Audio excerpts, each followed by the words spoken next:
Hello students, welcome back again. My name is Divyanshu Pandey. Class 10th ICSE board के physics के paper जल्द ही 9 मार्च को कंडक्ट होने वाले हैं और उससे पहले ये क्लास आप सभी क्लास 10 के एस्पिरेंट्स के लिए बहुत ही इंपॉर्टेंट है, क्योंकि इसमें ऐसे क्वेश्चंस हैं जिनके आने की पॉसिबिलिटी आपके एग्जाम में 100% रहेगी। तो इस क्लास को बिल्कुल भी मिस ना करिए और वीडियो को लाइक शेयर जरूर करते जाइए। टाइम ना वेस्ट करते हुए हम सभी स्टार्ट करेंगे आज की इस क्लास को अपने फर्स्ट क्वेश्चन के साथ। आप भी इन क्वेश्चंस का आंसर जरूर बताइए। पहला क्वेश्चन एमसीक्यू बेस्ड है। When a bell fixed on a cycle rings then the energy conversion that take place is. अब देखिए वर्क डन, वर्क एनर्जी के चैप्टर से आपका रिलेटेड है। ऑप्शंस हैं gravitational potential energy to sound energy, kinetic energy to sound energy, sound energy to electrical energy या फिर sound energy to mechanical energy. Bicycle में जो रिंग होती है, ठीक है, घंटी होती है, जब उसको हम प्रेस करते हैं तो वो वर्क डन का कन्वर्जन यानी कि एनर्जी का कन्वर्जन किसमें से किसमें आपका होता है। तो देखिए मैकेनिकल एनर्जी से वो आपकी साउंड एनर्जी में कन्वर्ट होती है। So option B is right, that is the kinetic energy to the sound energy. Bell fixed on a cycle rings when pressure by finger is applied, so mechanical energy is converted into the sound energy। तो इसलिए आप कहोगे option B is right. देखिए energy two types की होती है, एक आपका पोटेंशियल एनर्जी होती है और दूसरी आपकी काइनेटिक एनर्जी होती है। अब पोटेंशियल तो है उस बेल में, जब आप उस बेल को प्रेस कर रहे हो तो वो काइनेटिक एनर्जी का फॉर्म लेगी, यानी कि वो मैकेनिकल एनर्जी साउंड एनर्जी में कन्वर्ट हो जाएगी। तो इसीलिए हमने ऑप्शन बी को करेक्ट कहा है। Next question. A door locked is opened by turning the lever handle of length 0.2 meter. If the moment of force produced is 1 Newton meter, the minimum force required is। अब यहाँ पर minimum force की आपको बात कही गई है। इस क्वेश्चन का भी आंसर आप सभी को कमेंट बॉक्स में लगातार बताते जाना है कि इसका राइट आंसर आपका इनमें से क्या हो सकता है। तो काफी ध्यान से आप सभी पढ़ते जाइए और अपने अपने क्वेश्चंस का आंसर जरूर दीजिए। यहां पर आप देखेंगे सो moment of a force is the product of force into perpendicular distance, force into perpendicular distance. तो फोर्स आपकी 1 न्यूटन मीटर दी गई है, ठीक है, एफ आपको बताना है और परपेंडिकुलर डिस्टेंस आपकी 0.2 थी। तो यहां से जो आपका एफ की वैल्यू निकली वो 5 न्यूटन की निकली और यहां पर 5 न्यूटन कहां पर है, ऑप्शन ए में है। So option A is right, यहां से आपका ये सही हो गया। नेक्स्ट क्वेश्चन की तरफ चलेंगे। अब यहां पर आप देख सकते हो a force F moves a load from A to C. अब देखिए एक लोड आपका दिया है, उसको आप पॉइंट ए से पॉइंट सी की तरफ ले जा रहे हो। For the calculation of the work done, अब यहां पर आपको वर्क डन की कैलकुलेशन को करना है।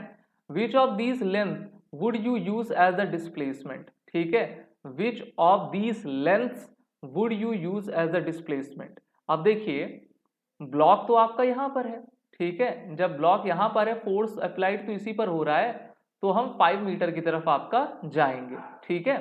तो देखिए displacement should be in the direction of force, और यही वर्क डन आपका कहता है कि जहां पर हम फोर्स को अप्लाई करते हैं उसी डायरेक्शन में आपका ऑब्जेक्ट जाना चाहिए, तभी तो हम कहेंगे ना कि काम हो चुका है। तो इसलिए ऑप्शन सी इज राइट, ठीक है। इसी के साथ नेक्स्ट क्वेश्चन की तरफ चलेंगे। A radio active nucleus containing 128 nucleons emit a beta particle after beta emission, the number of nucleons present in the nucleus will be। तो वो कितने होंगे, और वो अगर मैं इसके आंसर को बताऊं तो वो आपके सेम होंगे, यानी कि 128 ही होंगे। The number of nucleons, that is mass number, does not change due to beta emission, only atomic number will increase by 1।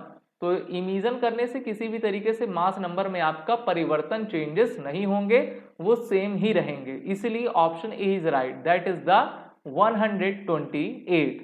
Next question की तरफ चलेंगे। नेक्स्ट क्वेश्चन आपके एसर्शन एंड रीजन का है और बहुत ही इंपॉर्टेंट क्वेश्चन है। इस टाइप के क्वेश्चंस आपको देखने को मिलेंगे। क्वेश्चन में आपसे ये कहा गया है ultraviolet radiations are scattered more as compare to the microwave radiation. Reason है wavelength of ultraviolet radiation is more than the wavelength of a microwave radiation। हमेशा इस बात का ध्यान रखिए, अगर वेवलेंथ ज़्यादा रहती है तो स्कैटरिंग कम होती है, वेवलेंथ कम है तो स्कैटर्ड आपका ज़्यादा होगा। समझ में आई बात कि नहीं? और आपने तो विबग्योर का स्कैटरिंग ऑफ लाइट का फिनोमेना पढ़ा होगा, जिसको डॉक्टर सीवी रमन ने पहले से देकर रखा है। तो इसका आपका राइट आंसर ऑप्शन बी है, जहां पर हम कहेंगे एसर्शन तो सही है लेकिन रीजन गलत है। अब ऐसा क्यों है? तो देखिए, as wavelength increase decreases, wavelength अगर कम हो जाती है तो स्कैटरिंग आपकी ज्यादा होगी, इसीलिए स्काई का कलर हमको ब्लू दिखता है। Wavelength of ultraviolet is less then the wavelength of a microwave, यानी कि जो माइक्रोवेव की लेंथ होती है, वेवलेंथ होती है, वो ज्यादा होती है। Hence scattering of ultraviolet is more than that of a microwave, hence assertion is true but reason is false। तो ये काफी सिंपल सा क्वेश्चन था, इस पर आप सभी अपने तरफ से ध्यान जरूर दीजिए। नेक्स्ट क्वेश्चन भी आपको assertion रीजन से ही रिलेटेड है। अब यहाँ पर करंट से रिलेटेड क्वेश्चन पूछा गया है, when current is passed through a wire a magnetic field is generated around the wire। बिल्कुल सही है। रीजन क्या है? whenever there is a change of magnetic flux linked up with the coil the induced current is generated in the coil। तो बताइए इनमें से कौन सा ऑप्शन सही होगा? ठीक है, वायर है आपकी, इस वायर में जो है मान लीजिए आई आप जो है गुजारते हो, ठीक है, उसमें जो है फ्लो करवाते हो, तो आपको क्या चीजें देखने को मिलेंगी? तो हम सभी यही कहेंगे कि when current is passed through a wire magnetic field is generated around the wire. तो इसीलिए मैंने शुरू में कह दिया था ऑप्शन ए, यानी कि आपका असर्शन सही है।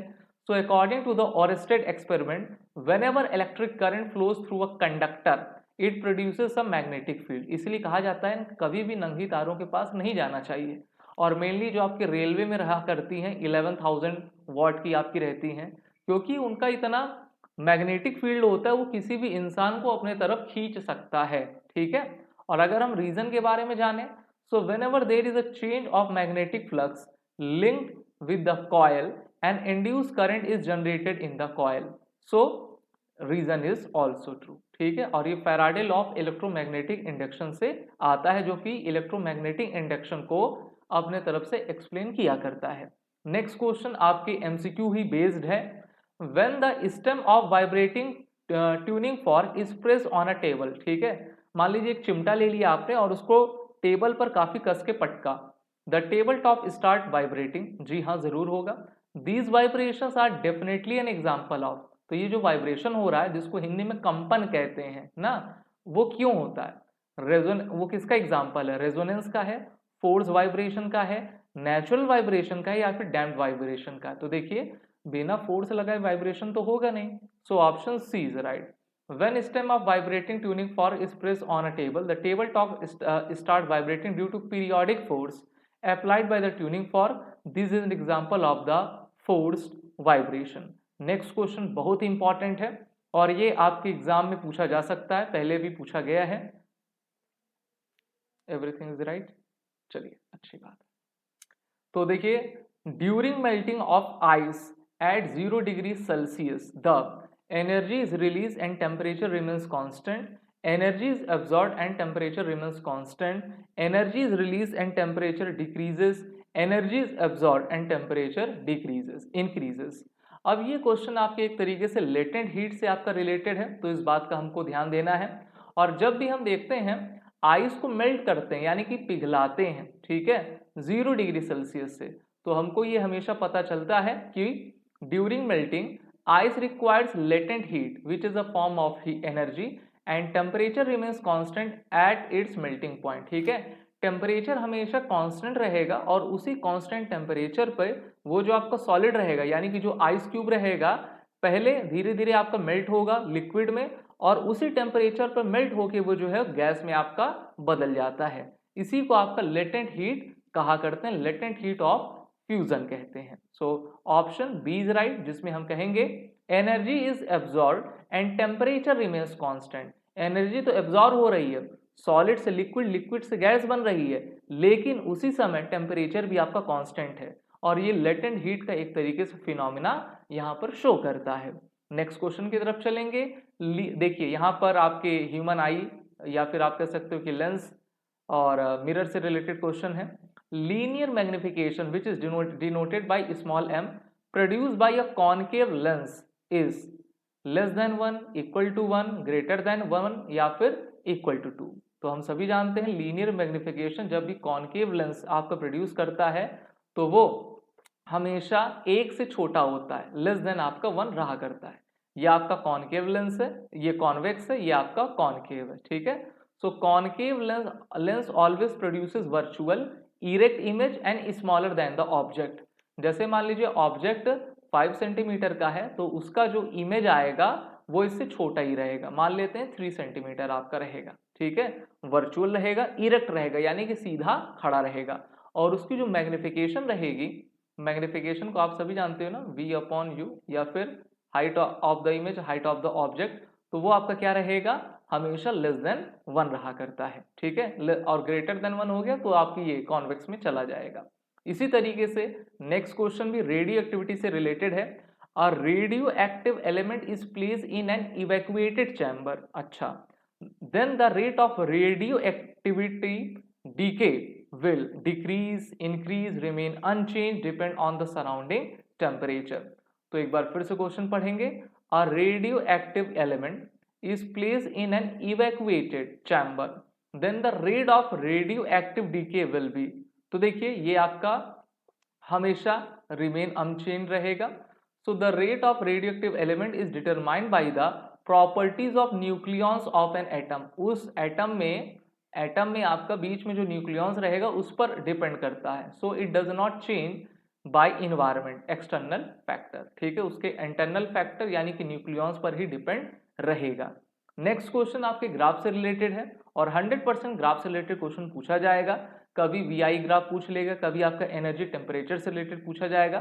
तो यहाँ पर आप देखिए ये आपका हीट एनर्जी है और इस तरफ आपको एक्स एक्सिस पर चेंज इन टेम्परेचर का ग्राफ दिया गया है, ठीक है। So the graph given below shows that heat energy supplied against change in temperature when no energy is lost to the surrounding. The slope of this graph will give specific heat capacity, latent heat of fusion, latent heat of vaporization या फिर heat capacity। तो हम जो है option D की तरफ जाएंगे यानी कि हीट कैपेसिटी की तरफ जाएंगे। तो slope of the graph gives the amount of heat required for unit rise of temperature, this is term as the heat capacity. अगर आपके एग्जाम में पूछ लिया जाए हीट कैपेसिटी क्या होती है तो आप इसको यहां पर बताइएगा। So total amount of required to raise 1 degree Celsius और 1 Kelvin temperature of any matter, ठीक है। यानी कि 1 डिग्री सेल्सियस को बढ़ाने के लिए जितने भी हीट की आपकी रिक्वायरमेंट होती है उसको हीट कैपेसिटी आपका कहा जाता है। तो इस तरीके से मान लेते हैं 1 डिग्री सेल्सियस टेम्परेचर पर पेन है और उसको आपने 2 जूल दिया हुआ है, ठीक है। तो हीट कैपेसिटी ऑफ पेन क्या हो जाएगी, वो भी आपकी 2 जूल कहलाएगी। नेक्स्ट क्वेश्चन आपके लेंस से रिलेटेड है। अब यहाँ पर आप देख पा रहे हो और इसमें कहा गया कि इस ब्लॉक को अगर आप यहाँ पर एकदम बीच में रख देते हो, ठीक है, तो इसमें क्या चेंजेस आपको देखने को मिलेंगे। Move away from the slab, ये जो आपका then the converging point X will, X क्या करेगा, मूव अवे हो जाएगा, move towards the not shift, move towards the left side of the lens. तो देखिए मूव टूवर्ड्स द स्लैब आपका रहेगा, ठीक है। सो ऑप्शन हम सभी ए की तरफ जाएंगे। ए क्या है, मूव अवे, हाँ move away from the slab. अब यहाँ पर आप देख सकते हो जैसे ही आपने यहाँ पर ब्लॉक रखा तो ये आपका बाहर जाने लगा, ठीक है, move away. So the light passing through the glass slab will bend towards the normal and after coming out in the air, the light will converge out at a point away from the glass slab. So option A is right. चलिए next question की तरफ चलेंगे। 5 bulbs are connected in a series room। 5 bulb हैं, connected हैं। तो यहाँ पर आपको ये तो उसकी जो रेजिस्टेंस हो जाएगी सीरीज में रहेगा, R1, R2, R3, R4 और R5, ठीक है। तो ये आपकी 5R हो गया, ठीक है। अच्छा, तो ये सीरीज में है किसी रूम में। 1 बल्ब इज फ्यूज्ड, अब इसमें से 5 में से एक बल्ब आपका फ्यूज हो जाएगा तो आपके रेजिस्टेंस क्या हो जाएगी, 4 हो जाएगी कि नहीं हो जाएगी। If it is removed and remaining 4 bulbs are again connected in series to the same capacity, what will be the effect on the following physical quantities, increase, decrease, remain same. Resistance क्या होगा, बढ़ेगा कि घटेगा, तो resistance तो घट गया ना। पहले तो 5 रेजिस्टेंस था, 5R था, और जब भी सीरीज में हम कुछ कनेक्ट किया करते हैं तो आप जानते हो रेजिस्टेंस ज़्यादा होने के कारण जो पावर होगा, एनर्जी होगी या फिर जो उसकी ग्लोइंग होगी वो कम होती है। जैसे रेजिस्टेंस आप कम करेंगे तो उसकी पावर ग्लोइंग इंटेंसिटी आपकी बढ़ती चली जाती है, पहला। यानी कि रेजिस्टेंस आपका कम होगा, डिक्रीज होगा, इंटेंसिटी ऑफ लाइट आपकी इंक्रीज हो जाएगी। तो आप यहां पर लिखोगे रेजिस्टेंस आपका डिक्रीज होगा लेकिन इंटेंसिटी ऑफ लाइट जो है आपकी बढ़ जाएगी। समझ में आया? यही क्वेश्चन अगर पूछ लेता कि वो पैरेलल में लगे हुए हैं तो क्या होता, तो इसका उल्टा हो जाता। नेक्स्ट क्वेश्चन की तरफ हम सभी बढ़ेंगे। A fuse is rated 5 ampere. A fuse is rated 5 ampere. Can it be used with a geyser rated 1540 watt 220 volt? Voltage आपका दिया है, पावर आपका दिया है। Write yes or no. Give supporting calculation to justify your answer. अब इस type के questions को भी करने के लिए जो है आप सभी को सबसे पहले पता होना चाहिए कि हम किस चीज का यहाँ पर यूज करेंगे और कैसे इस टाइप के क्वेश्चंस को कर पाएंगे। तो यहाँ पर आप देख ही रहे हो कि आपको power of geyser P 1540 what दिया गया है, वोल्टेज आपका 220 वोल्टेज दिया गया है और फ्यूज रेटिंग आपका 5 एम्पियर है। तो सबसे पहले हम क्या करेंगे, इसमें करंट ड्रॉन बाई गीजर निकालेंगे, ठीक है। तो P इक्वल टू वी आई करेंगे, P इक्वल टू वी आई करेंगे ना। अब इससे हम I निकालेंगे तो P आपका क्या है 1540 है, V क्या है 220 है, 2 से 2 कटा, ये 7 आ गया, 1 4 1 4 7, ये आपका 11 आ गया। तो ये 7 आ गया, ठीक है। तो 7 एम्पियर हो गया। क्या हो गया आपका करंट, आपका 7 एम्पियर हो गया। तो पहला तो आपका ये हो गया। इसी के साथ अब जब आप फ्यूज रेटिंग के साथ इसको कंपेयर करोगे तो 7 ampere is greater than 5 ampere. तो इससे हमको ये पता चलेगा कि फ्यूज आपका मेल्ट हो जाएगा। तो आप आंसर लिखोगे the fuse will melt because 7 ampere is greater than 5 ampere, ठीक है। तो ये आपका आंसर हो गया। तो काफी आसानी से इस टाइप के क्वेश्चंस को आप सभी कर लोगे। और यहाँ पर दिया है, ठीक है। तो आप कहोगे no, a fuse 5 ampere fuse can not be used because the geyser draws 7 ampere which is greater than the fuse rating of 5 ampere. The fuse will blow immediately. Next question की तरफ चलेंगे। बहुत इंपॉर्टेंट क्वेश्चन है और जरूर पूछा जाएगा। The image of a candle flame placed at a distance of 36 centimetre from a spherical lens. अब लेंस के बारे में बात कही गई है, ठीक है। लेंस का formula 1/f = 1/v - 1/u is formed on a screen placed at a distance of 72 centimetre from the lens. Calculate the focal length. अब देखिए फोकल लेंथ आपको सबसे पहले बताना है, ठीक है। डिस्टेंस आपको दे दी गई है, डिस्टेंस हमेशा माइनस में करते हैं और इमेज की डिस्टेंस आपको प्लस 72 सेंटीमीटर में है। अब यहाँ पर आप फॉर्मूला लगा लीजिए 1/f = 1/u - 36 - 72, ठीक है। तो या तो आपका प्लस में हो जाएगा 1/36 + 1/72 कर दोगे आप, तो इसको जब हम करेंगे 2 हो जाएगा, यहाँ पर ये कट जाएगा और ठीक है। 1/v - 1/u होता है ना भाई, 1/v। एक मिनट, यहाँ पर 72 लिख देंगे और ये यहाँ पर हम -36 लिख देंगे, ठीक है। अब इसको करते हैं 1/72 + 1/36, 72 कॉमन हो गया, ये कट गया, 1 आया, ये 2 आया, तो 3/72 आया। 3 के टेबल में आता है, 72 आता तो होगा। 3 × 3, 3 दूना 6, 1 और 2 4, ठीक है। तो F = क्या हो गया 24 सेंटीमीटर हो गया। तो फोकल लेंथ तो आपका आ गया। अच्छा, फोकल लेंथ के साथ इसकी पावर बतानी है, फोकल लेंथ के साथ पावर बतानी, P = 1/f होता है। तो ये आपका 24 है ना, और ये मीटर सेंटीमीटर भी देखना पड़ेगा, सेंटीमीटर में है और जब हम पावर निकालते हैं तो उसको मीटर में, तो 100 से डिवाइड दे देंगे तो 1/0.24 ना। अब इसको आप कर लीजिएगा, आपका आंसर आ जाएगा, ठीक है। ये आपका आंसर आ जाएगा। यहाँ पे भी आप रोक सकते हैं, बाकी थोड़ा और सॉल्व कर लीजिएगा तो आपका आंसर आ जाएगा। Next question. अच्छा, यहाँ पर दिया हुआ है तो जैसे आप उसको डिवाइड करोगे 4.17, तो प्लस में आपका आया है। Lens is a convex lens, ठीक है। जब पावर आपकी हमेशा प्लस में आती है, अभी थोड़ी देर पहले मैंने आपको बताया था, वो कॉन्वेक्स लेंस होगा। माइनस में रहेगी तो आपका कॉनकेव लेंस हो जाएगा। नेक्स्ट क्वेश्चन बहुत ही इंपॉर्टेंट है, काफी ध्यान दीजिए आप सभी। और ध्यान देने के पहले आप सभी क्या करिए, इस ये जो आपका फिगर है उसको पढ़ लीजिए। अब यहाँ पर हमको जो रेजिस्टेंस हैं टोटल 4 रेजिस्टेंस दिए गए हैं, जिसमें से ऊपर के दो सीरीज में हैं, नीचे के दो भी सीरीज में हैं और ऊपर नीचे के आपके पैरेलल जुड़े हुए हैं। और यहाँ पर 4 वोल्टेज जो बैटरी है वो 4 वोल्टेज की आपकी है। तो सबसे पहले तो आपको टोटल रेजिस्टेंस को कैलकुलेट करना है, ठीक है। अगर आप R1 R2 देखोगे तो ये 10 + 6 यानी कि 16 ओम के हो जाएंगे। अगर आप R3 4 देखोगे तो ये 12 + 4 यानी कि ये भी 16 ओम के हो गए। तो रेजिस्टेंस आपका क्या हो गया, सेम हो गया। पहली बात तो ये ध्यान दीजिए, रेजिस्टेंस आपका सेम हो गया, ठीक है।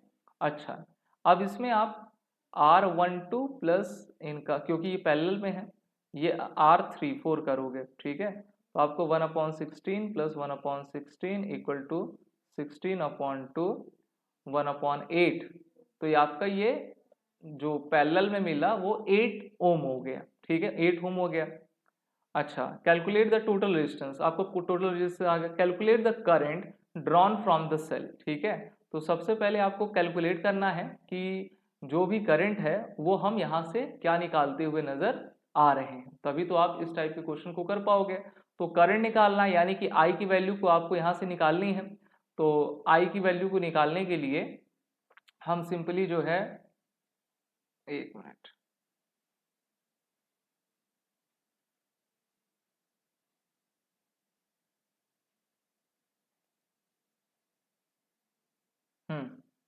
चलिए।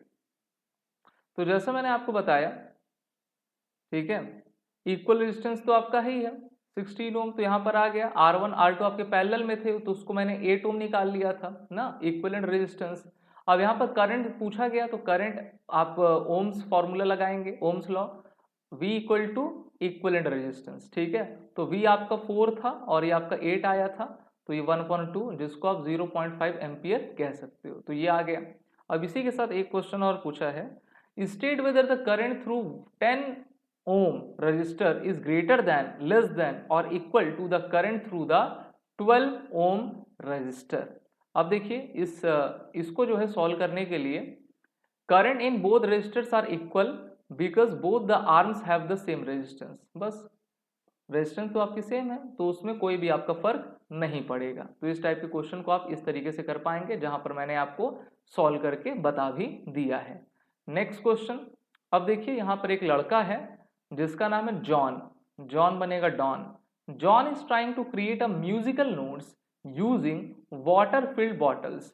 सभी जो बॉटल्स है उसमें पानी आपका भरा हुआ है।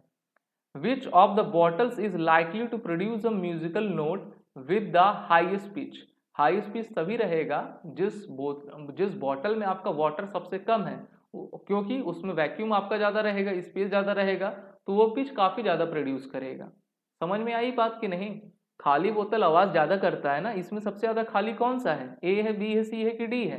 मुझको तो ए लग रहा है। जी हाँ, ऑप्शन ए ही आपका सही रहेगा।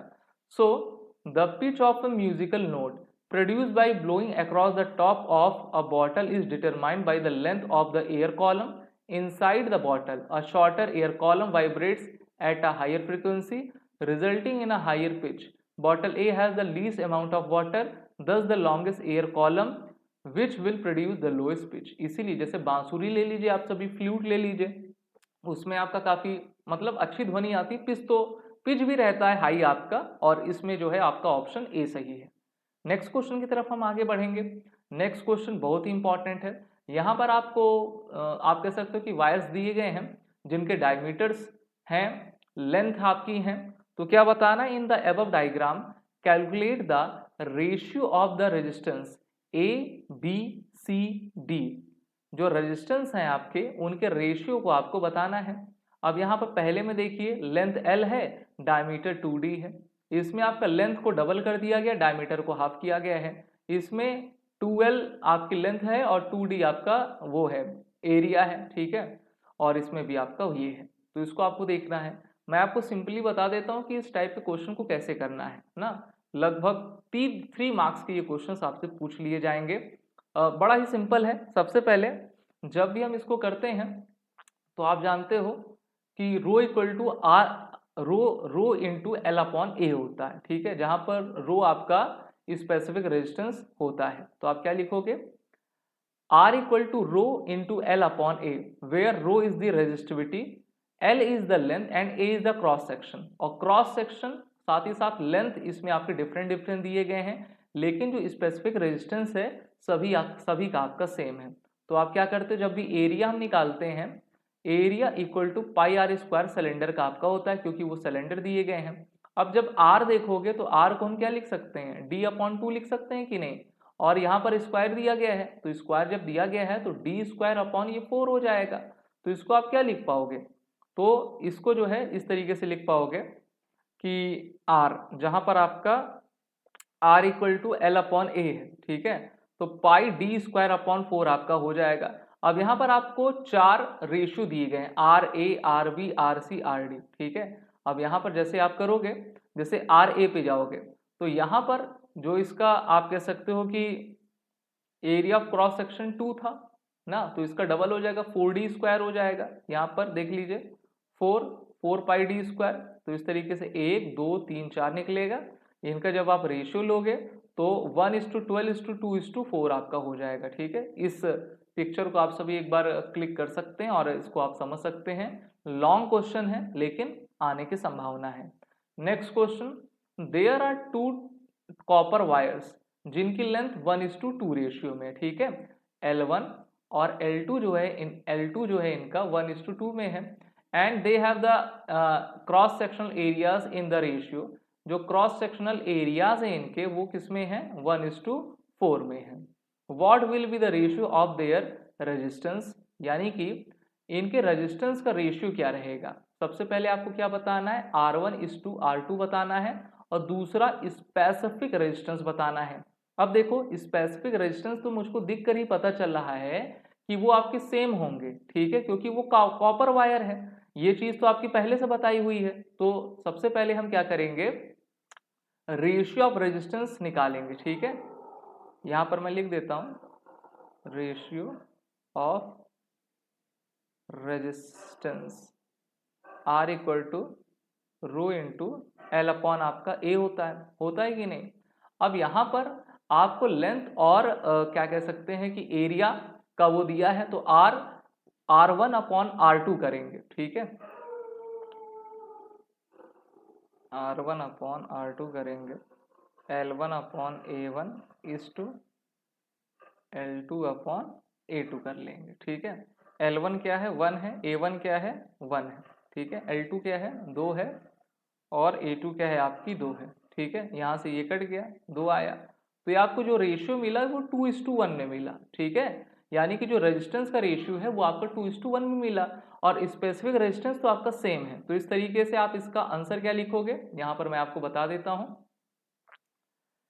देखिए रेशियो ये आ गया, specific resistance depends only on the material and temperature, both wires are copper, same material, तो इनका जो आपका ये जो रेशियो होगा ये 1:1 रहेगा, यानी कि सेम रहेगा। ये भी काफी सिंपल क्वेश्चन था।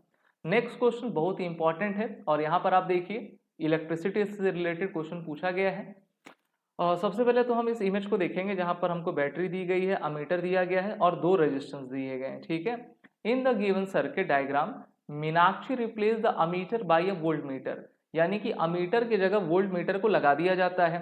बाय मिस्टेक, गलती से, विल दिस सर्किट वर्क, क्या ये सर्किट आपका वर्क करेगा कि नहीं करेगा। सबसे पहले तो आप ये जानिए, अमीटर को हमेशा सीरीज में कनेक्ट किया जाता है, और वहीं पर वोल्ट मीटर को हम सभी हमेशा पैरेलल में कनेक्ट करते हैं, ठीक है। सीरीज में जब आप कनेक्ट करते हो तो जो करंट का फ्लो होता है वो काफी कम हो जाता है, धीमा हो जाता है, क्योंकि रेजिस्टेंस बढ़ जाता है, और इसी का उल्टा आपका वोल्ट मीटर में होता है। Meenakshi replace the ammeter by a voltmeter, तो यहां पर आप कहोगे voltmeter is a high resistance device, ठीक है। Ideally its resistance is infinite, so if by mistake the ammeter is replaced by voltmeter, the total resistance of the circuit will also become infinite. In that case the current flowing through the circuit will most become zero and the circuit will not work properly, ठीक है। voltmeter is a high resistance device, इसीलिए sorry मैंने शायद जो है थोड़ा उल्टा बोल दिया था, लेकिन आप समझिए वोल्टमीटर एक जो है हाई रेजिस्टेंस डिवाइस होती है, और इनका जो रेजिस्टेंस होता है वो मेनली इन्फिनाइट की तरफ भागता है, ठीक है। और So if by mistake ammeter is replaced by the voltmeter, the total resistance of the circuit will also become infinite. कुछ भी हो सकता है, ज़्यादा से ज़्यादा हो सकता है, और यहाँ पर करंट को फ्लो करने में आपकी परेशानी होगी तो सर्किट आपका प्रॉपरली नहीं बनेगा। ठीक है, अमीटर का काम क्या होता है? फ्लो ऑफ करंट को वो मेजर आपका किया करता है। ठीक है, करंट की जो पावर है वो आपकी कितनी है, किस तरफ है, तो वो उसको आपका देखा करता है। और अमीटर को हमेशा सीरीज में आपका वो जोड़ा जाता है, इस बात का भी आप सभी ध्यान रखिएगा। तो ये कुछ इंपॉर्टेंट क्वेश्चन थे क्लास 10 फिजिक्स ICSE के, जिनके आपके एग्जाम 9 मार्च को होने वाले हैं। होली आपने मना ली है, इस क्लास से आपको काफ़ी कुछ सीखने को मिलेगा, और भी क्लासेस आपको साइंस की मिलेंगी, और मैं यही चाहूँगा कि आप सभी बोर्ड एग्जाम क्लासेस को अपने तरफ से लाइक शेयर ज़रूर करें। Wish you all the best.